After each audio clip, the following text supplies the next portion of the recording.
Plant Evolution, Module 3. So, before that, we have the lesson outcomes. Describe the characteristics of living and non-living things. Describe animals and plants in their immediate surroundings. Identify the parts and functions of animals and plants. State the importance of animals and plants to Ikuan sabi, human. exit. And describe the ways of proper handling of animals and plants. So the lesson 1, animals and parts. Animals and plants, parts and function, and importance to human. So the physical environment where we live in the non-living is the non-living and the waters, lands, and air. So, lahat ng mga environment is we have animals na stay or nag-stay there or nagbuyo. And around us are animals is pets.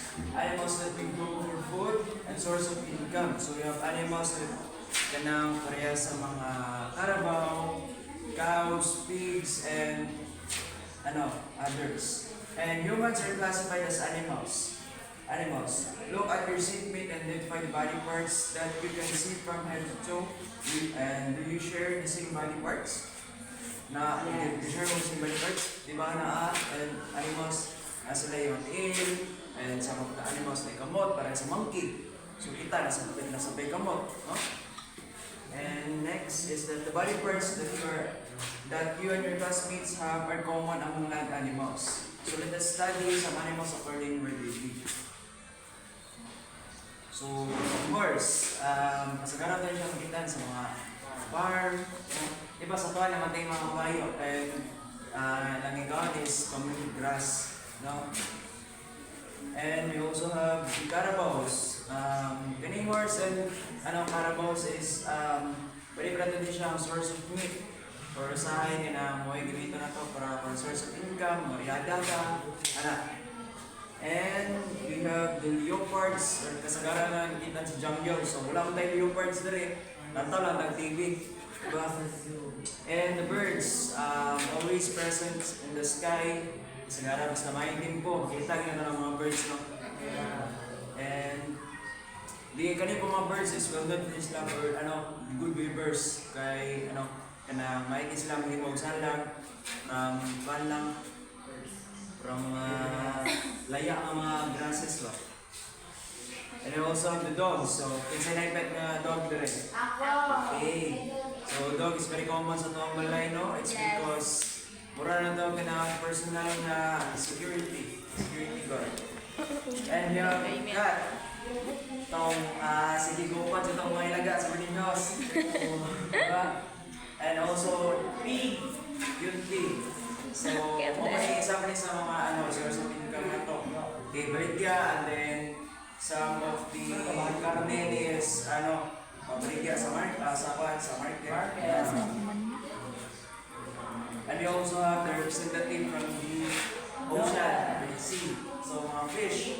Yung mga fish is okay ka na source of source of income po ng food, kasagara, and hindi kita magpangita-kita karning isda, magpangita-kita isda ba, no?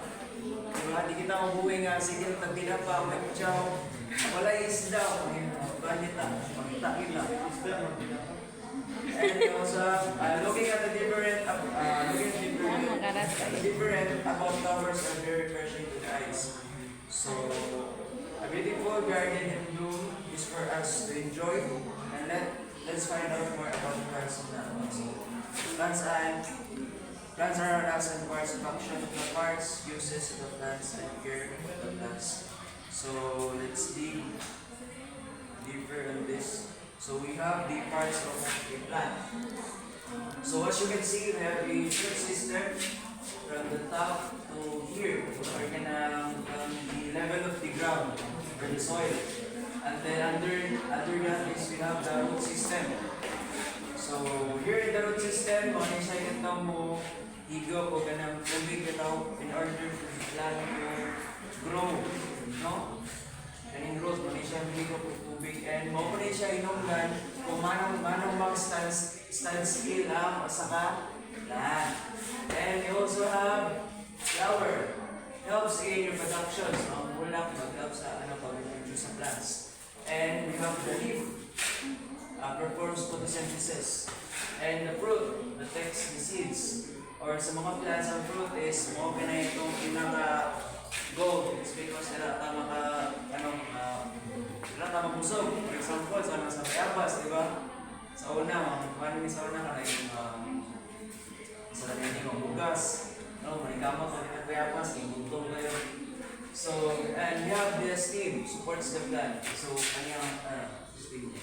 And the root absorbs the water and minerals. So, muna siya yung undan niya mag-grow up sa plant, sa root. So na yung parts na kulay root, so hindi mabuhay ang sa plant. It's because dili mo siya makuha o rin. The tree is very bad. Magikan dari sa in order for the plant to grow. And transferred food is nutrients to merely terrestrial organisms including human beings. So let's talk about organism. An organism is a complete individual living thing, and some organisms are dog, rose, mosquito, milkfish, whale, crane, clam, and larva tree. So an organism is a living thing. So if kita tag iring dira, it is an organism. Kita tag organism niya po na. Kita organism ba ta? Yes, because we are living thing. And they do not look alike but have features in common. These features make up a living thing. Organisms do things to maintain life, which are called life processes. Are you an organism?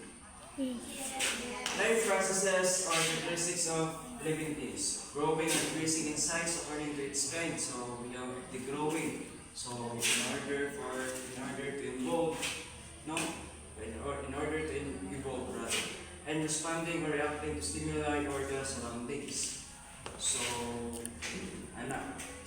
magkadugay murag maka-adapt ka sa surroundings nato. And producing more individuals or kind of their own kind or reproduction. So produce by reproduction or by control of sex. And then obtaining energy from food, air, and other source, releasing waste to the surroundings. So, syempre, dito mabuhay kung dito kakao. And also, makagawa sa itong hugang. And living organisms such as whales, shrimp, birds, ants, plants, and animals grow in size and have unique ways of obtaining energy and reproduction. So, this kind of organism is lain siya sa uban. They are unique. Also, ang uban nga kita unique man talaga. And when it talks about the animals, they are considered as the unique ones, and they interact with their environment by exchanging gases like oxygen and carbon dioxide. So plants use sunlight to produce food through photosynthesis. So sa plants, inahanan sila ng sunlight, no? Kaya dili ang buhay plants kung puro ng tubig. Kung wala yung kayang, wala gyapon. And in contrast, non-living things like soap bubbles, icicles, balloons, rocks formation may vary size but do not perform life processes like living organisms do. So rocks formation may improve.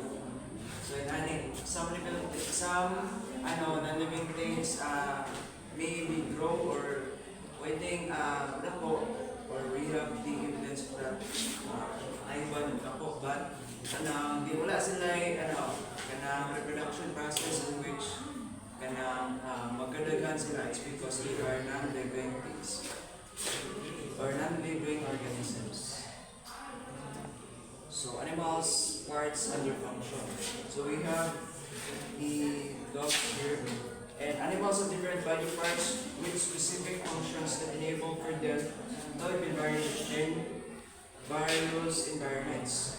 So naging sila specific para sa dog. Ang dog is dili siya mabuhi kung ibutang mo siya sa dagat. Di ba? Hindi siya maka-adapt. Pareha sa isda, dili na siya mabuhi kung ibutang mo sa mala. Di ba? So there is specific kung isda, ito rin kasi dagat ng dogs land. Okay, for example, dogs have a head with ears, mouth, and nose connected to the body and their neck. So we have, kita na rin nyo, only siya ang dogs na ears and then mouth connected siya nose, which makes the dogs more adaptive in the land. And also they have front legs and two hind legs for movement. So we have here, as you can see, the legs. And kasagara is very aggressive kayo ang mga hero, and also they're capable of doing helping their masters, no? Diba? Helping their owners. So parehas na kanang makita na to sa television nga mamastol ba? No? Kanang mamastol, so ang hero is matabang siya abog sa mga tupa para mas mapadali sila sunod sa bench. And the body is covered here and the end has a tail. So manong na-covered here ang iyang lawas, it's because para pag maka-adapt sa surroundings, and it's very cold, di ba? So kaya nila magdugay sa bugnaw nga item or bugnaw nga item. So male external reproductive parts are found in the belly area. So ang male private part sa ero, ang reproductive part sa ero is siya, makita mo siya sa belly area, samantala ang bayi is dahil sa likod, di ba? And these characteristics of animals like dogs thrives in that. So good thing siya inanin this dog is para maka siya sa lands, kanya mag-adapt sa land, di ba? And we also have animals have adapted their body parts to suit their specific environments. Fish, for example, streamline bodies also. There's a fish. So ang fish is siya. Specifically, makita nito siya sa sa dagat, sa mga kanyang tubig. Wala labot ang aquarium. Sa kanyang tubig, wala labot ang aquarium. And then the fishes, we have kaliskis, palikpik, makatabang sila to para mo lamoy, para mo anak, papa. And not also lamoy, but to catch mga praise, no? To catch praise. Mga pagkaon nila, kung yung mag-help nila in order to survive in their specific environment. And they also have gills to breathe underwater. So, kaya po nilang ginawa sa tubig, not like the land animals, hindi nila kayang ma-survive underwater. And those of frogs, on the other hand, have stiffer skin and four legs that allow them to move both land and water. So, when we talk about frogs, kaya nilang buhay sa land, kaya na move sa land, kaya nilang move sa water. And butterflies have colorful wings for flight and 3 pairs of legs for walking, enabling them to feed nectar from flowers. These are just few examples of animals in the open trade. Unique body parts to thrive in respective habitats. So just like the butterflies, not just like specific body parts para maka-thrive sila sa ilang specific environments. So, para sa butterfly, some of the butterflies ay unique lang color na to the point na kaya nilang mag-camouflage, di ba? kaya nilang mag-camouflage. So inana kanindog or inana ka-unique ang sa mga living organisms.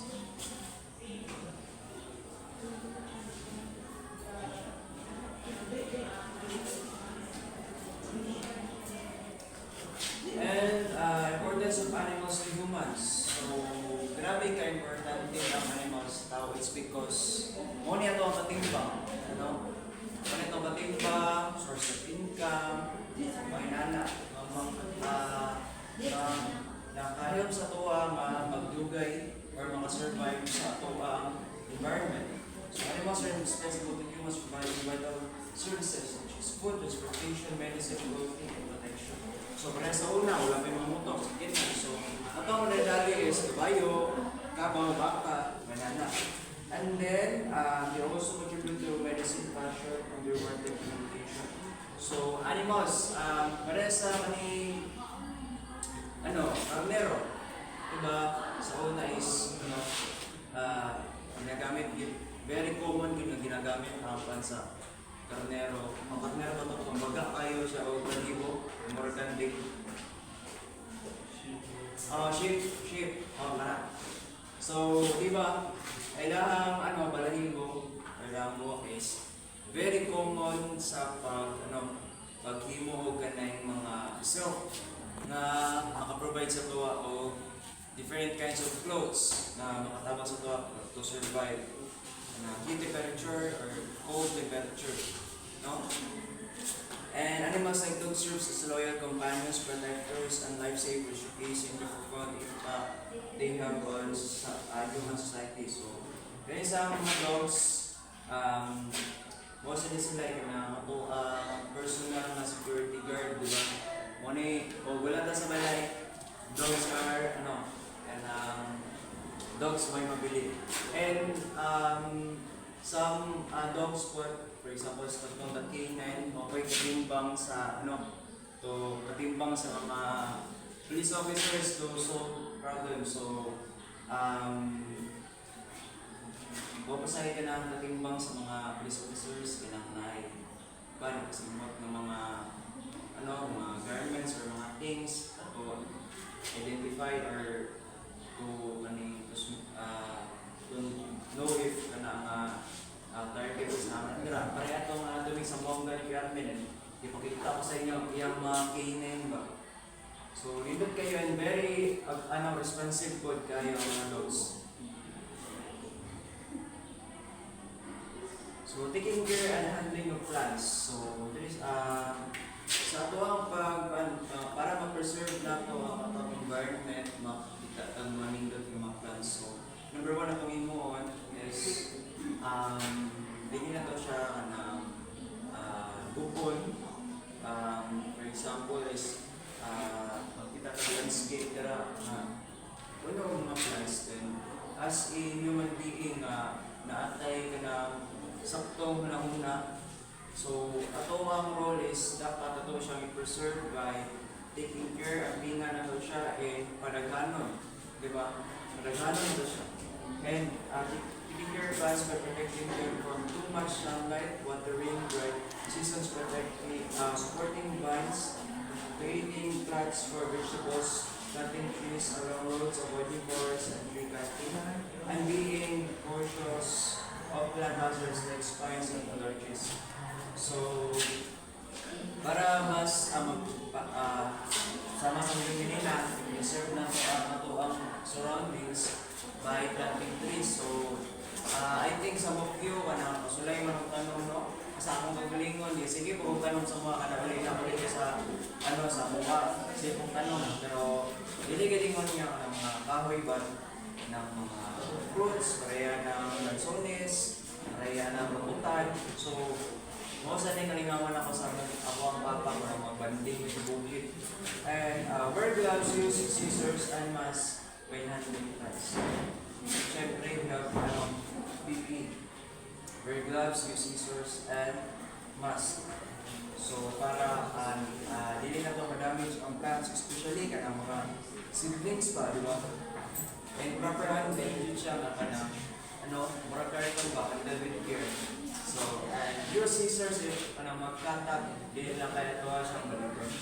And masking with hand, masking with hands. So, mora to, thank you. Good morning, ma'am. Good morning, classmates. So my topic is all about plants and animals and their habitats. So, what is habitat? Physical environment. A habitat's physical environment includes its climate, soil, water, and other non-living elements. So physical environment, muna siya, ano ito mga non-living things like mga yuta, mga tubig, ito mga klase na non-living things. And then the other one is the living organism.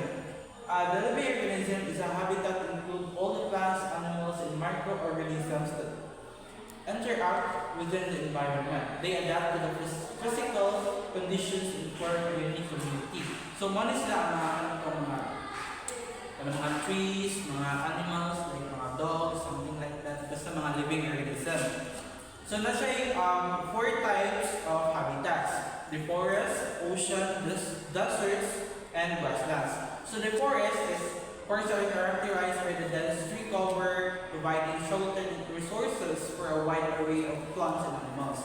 So ang forest is muna siya kung ito mga big trees na kada itong mostly ang kalang saan ganyan kay dili sila maadlawan patungod sa kadagko nila. Muna siya ang tawag o forest. While the oceans are vast and complex, supporting an incredible diversity of marine life, from tiny plankton to giant whales.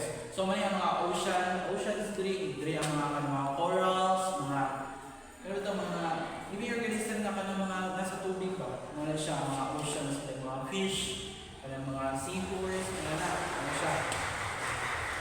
The next one is deserts. Deserts are arid environments with extreme temperatures and limited water, requiring special adaptations for survival. So there is a desert is nakita siya mostly sa Middle East, which is wala siya sa Pilipinas. Now, there is kanang limited na tubig dito kayo. Mostly kanang ilang dito ba kayo murag kanang uga kayo din init kayo.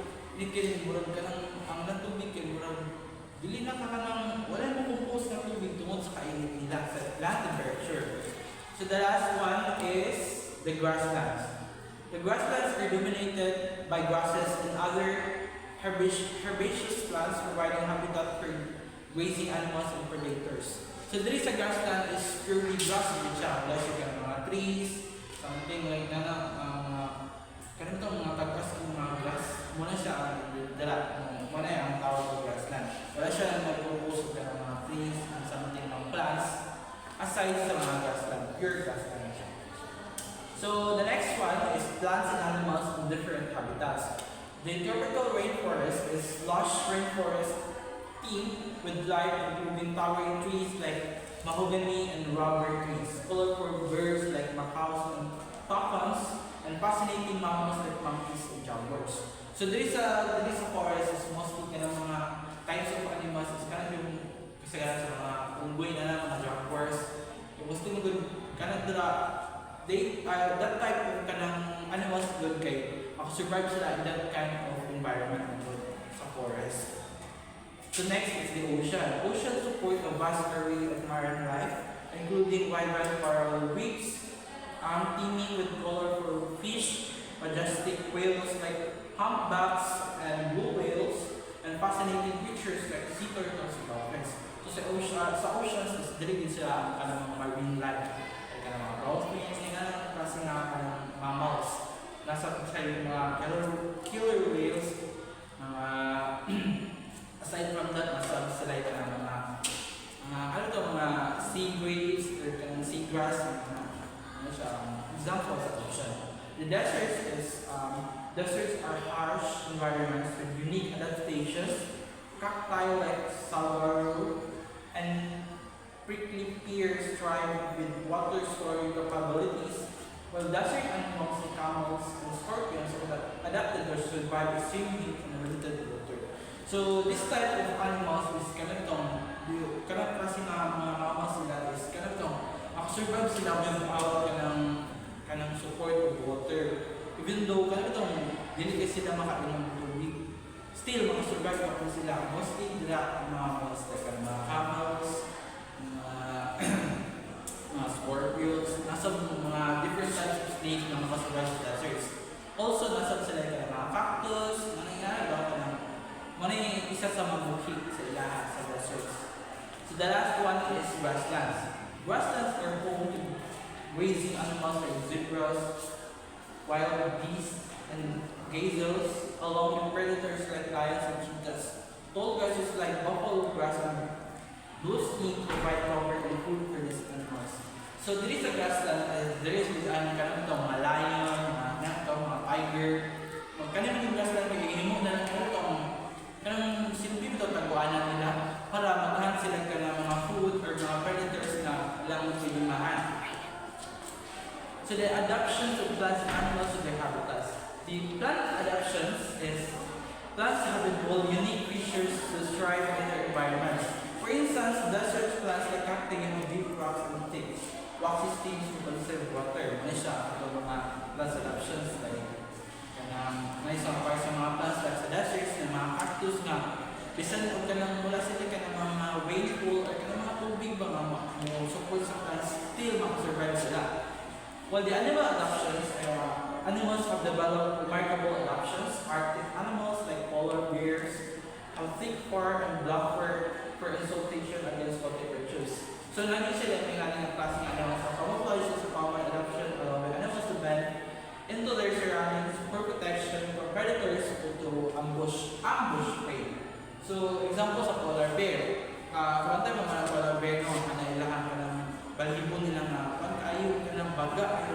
Because of that, dili sila makapil o ka ng cold, kaya ang ilabi ang part is not sa kanang, for example, sa mga Antarctica, Alaska, wherein there's cold weather, which is makasurvive sila ang cold weather.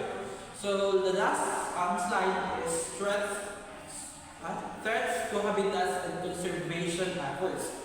So habitat loss and degradation. Human activities like deforestation, urbanization, and pollution destroy and degrade natural habitats, reducing biodiversity. So isa sa mga threats sa habitats and conservation effects. Kaya kanina good ang mga trees mong good if kanang i-upload mo din, dili mo manang ito magtanim pagbalik. Mas maapektuhan nato dito itong kanang environment nato like climate change magana. So there is sa climate change, rising temperatures and rainfall patterns and extreme weather events disrupts ecosystems and threaten the survival of many species. So isa ang climate change. So ang cause of climate change is kanang mga factory, big factories kanang muna siya ang cause of climate change. Because of that, the climate change is mag-change siya. Even though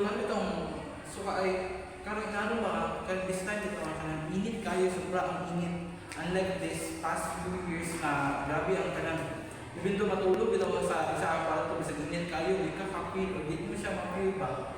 But karon grabe na kayo siya.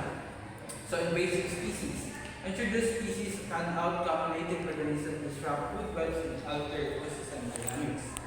So that's all. Thank you.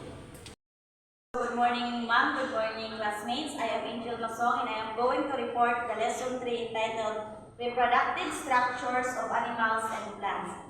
So I have here the 2 lesson outcomes. First is describe the reproductive structures among animals. Second is describe the reproductive structures among plants. So this lesson focuses on how the animals and plants produce offspring and how their reproductive organs differ. So living things due to their diversity needs to be identified and classified. Classifying means that we sort similar organisms into groups. So the scientists or we, di ba maka-identify ta sa plants o sa animals according sa ilang groups, according kung asa sila na belong. So tanan nga living things is kinahanglan i-identify nato. Then animal reproductive structures, human beings are classified as mammals along with goats, cows, dogs, cats, and mice. Mammals have external and internal sex organ, produce game test, eggs and sperm, and facilitate the meeting of gametes to produce a zygote or fertilized egg. So, ang kaning mga animals nga kita kana bitaw mga mammals is katuning mga kanang animals nga kana bitaw halimbawa makaanak sila dayon mabuhi ang usa ka offspring or usa ka children at kay kuan tungod kay sa ilaha bitaw mo kuan sa sila ba sa ilaha sa mo stay o mga pila ka months kay ilaha pa man ang atimanon or ilaha pang patutuyo. So I have here the chicken. So ang chicken is belong siya sa sa birds. Na-classify ang chicken sa bird. Then in identifying chicken o kanang maihan siya kung bayi ba or laki is kanang sa ilahang dariro sa hakel. Ang sa laki is mura bitaw siya kanang pa long narrow pointed siya. Then ang sa bayi is oval shorter shape. Kanang bitaw murag silbi siya nagpa-ana siya bao. Then ang sa konsad, ang sa ikog, ang dari dapit o is oval shape rounded deep minimal arc ning diri sa bayi. Tapos ang sa laki is murag ato bitaw sickle nga or katong garab pura siya kanang forma. Then aside ana tapos sila kalahian no wala diri na apil kanang dari o diari sa kanang ilalom sa ilahang sungo. So next is is kanang how ang chicken mukuan siya kana bitaw mo produce of offspring or children. So ang sa laki nasa nakita ninyo na sila mal arc ning diri sa bayi. Tapos ang sa laki is murag ato bitaw sickle nga or katong garab pura siya kanang forma. Then aside ana tapos sila kalahian no wala diri na apil kanang dari o diari sa kanang ilalom sa ilahang sungo. So next is is kanang how ang chicken mukuan siya kana bitaw mo produce of offspring or children. So ang sa laki nasa nakita ninyo na sila duha ka physical or kaning pareho gid sa laki na itong murag region. Then ang diri duha is muni siya ang sperm tubes agyanan sa mga sperm. Dayon ang sa bayi sad ovarian tube ang agyanan sa iyang katong egg cell. Then ang diari diri to mabuo ang katong itlog. Tapos ikaduha is ang lizard or ang snake. So ang kinis ang duha is nabilong siya sa reptiles. Then as you can see, ma-identify na to siya ang lizard is naay upat ka, ay duha ka tiil, duha ka kamot para gamit niya gamang. Tapos ang bitin sad is wala siya tiil para gamit ko gamang. Ayang gamit is katulad sa iyang bitaw sa iyang ilalong ba. Para makairog siya. Tapos mailahat na to ang bitin. Ma-identify na tong bitin, mo siya ang bayi, mo siya ang laki din. Kasagaran bitaw sa mga istorya sa mga kanabitaw sa mga magpapa. Ang laki daw mabitin is mas daghan ang kanang itong. Kaya mas dako siya dayon yan ikog, lapad siya nga mubo. Ang muna ang laki nga bitin. Tapos ang bayi nga bitin is kana bitaw murag muliko sa iyang ikog ba. Tapos ang iyang color is mas daghan ang yellow kaysa sa dukong nga bitin. Sa itong. Tapos ang sa lizard food is mas limpyo daw color ang bayi kaysa sa laki. Tapos ang bitin bitaw is kanang katong iyang itlog kanang 60 days before mabuak. Pero sa kuan siya kung sa sulod pa siya sa ovary sa bayi is 8 to 12 months siya nga magpuyo dito din. After sa 8 to 12 months, magawa siya din. Mo dagan na po siya og 60 days or 2 months before na po mabuak ang ito kung mahimo na siya offspring or katong another bitin. Tapos ang lizard dito, ang snake is kuan siya 8 to 12 weeks after ato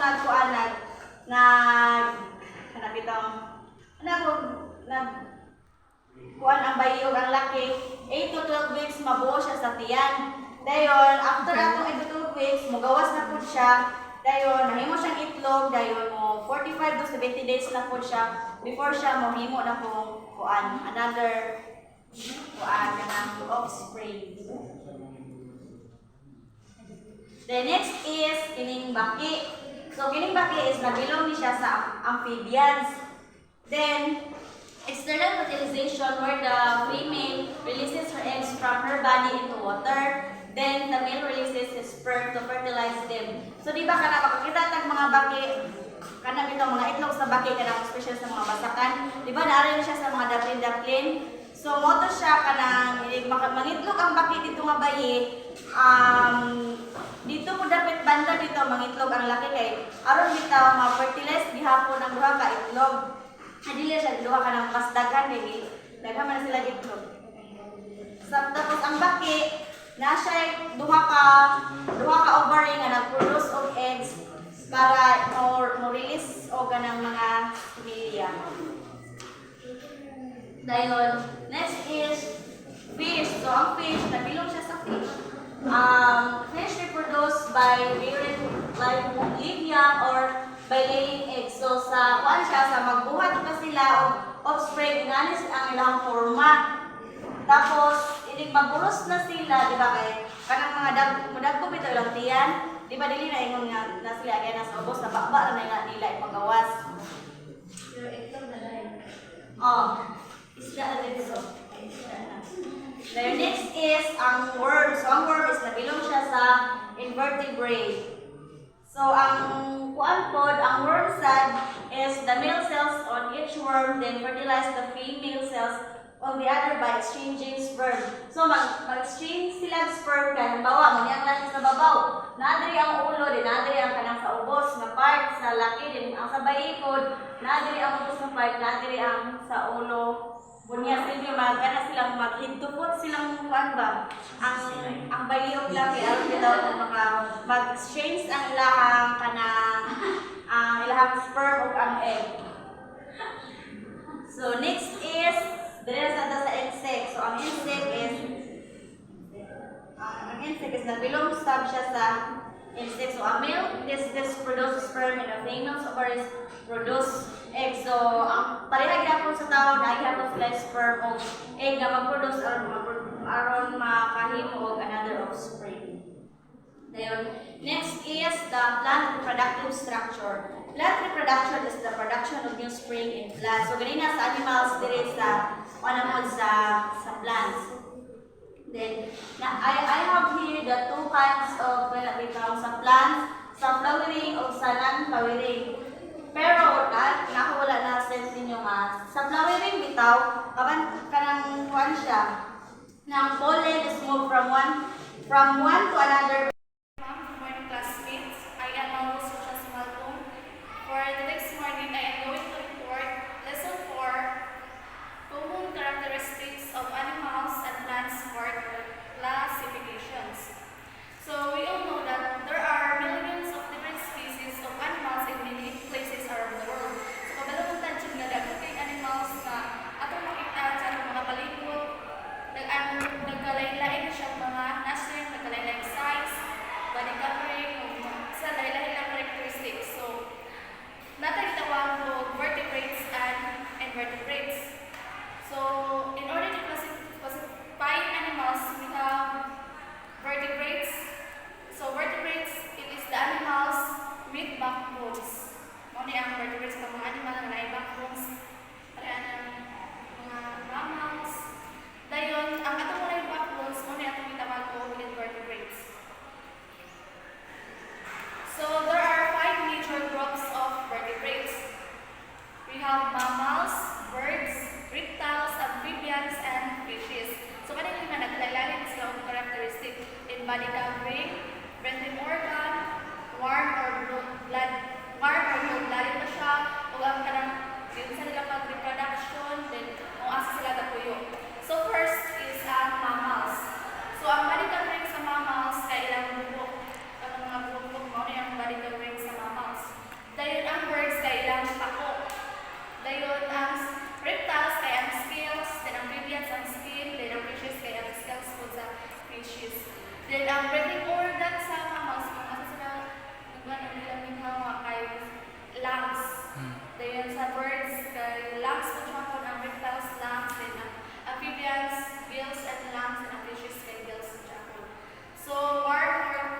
cold-blooded ba siya. So ang mammals kay warm-blooded, then ang birds warm-blooded po, then ang reptiles cold-blooded, then amphibians cold-blooded dyan po siya, then ang fishes cold-blooded dyan po siya. So reproduction, kung pausa sila ka ng magbuo o baby. So ang mammals kay syempre give birth to young. Ang mammals kay sa ilaha jud kadang ilan jud iwan kung mustay pa sila nga og mga pila ka months or years ang ayat manang sila bitay mag-anak dili pa rin man nga included sa ano. Then ang birds kay mo ang birds kanang lay eggs like that hatch outside mo kanang mangitlog sila tas one lang magbuak. At sige kanang mo anang ako na sino ang one lang. Watch na siya dito. Then ang reptiles kay kasagaran ka ng manguan siya ka na mangitlog lagyan mo siya dan ang amphibians mangitlog lagyan mo siya dan ang fishes kay mangitlog lagyan mo mangitlog. Next is ang habitat ang sila katuyo. So ang mammals kay kasagaran sa yuta ng tuna para kita nabilang sa mammals na ang birds kay mostly on land tapos din ang reptiles syempre sa land and water kay ang amphibians kay ang water ang fishes kay syempre sa water.